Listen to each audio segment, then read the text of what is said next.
Good morning ka TikTok. So ngayon naman ay pag-aaralan natin on how to create database in Python with MySQL as our database. So of course may kailangan tayo dito. Ang una ay ang ating PyCharm. So this PyCharm, this will be our IDLE to encode a code. No? So this is our Python. So una ayan, so magbubukas na.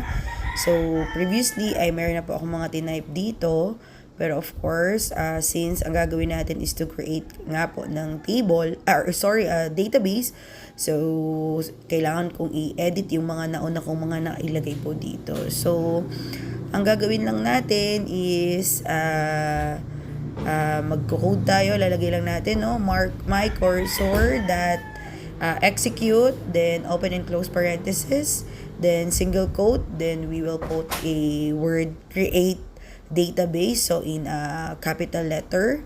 Then after we put the word create database, ilalagay din natin kung ano po yung magiging pangalan ng ating database. So nilagay ko dito is RodDB.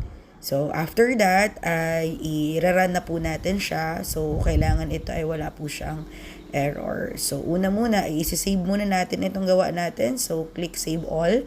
Then after that ay i-run na natin siya. So i-click lang natin yung run button. So when we run, meron tayong nakita ditong syntax error. So ang gagawin natin is aalisin natin yung naunang code na may nakilagay po na database, which is magkikreate pa nga lang tayo ng bagong database name. So yon, ang ginawa ko na lang is tinanggal natin yung previous na nakalagay na database, and after that ay sinave and then pinaran, and then when we run it, mayroon na naman siyang error.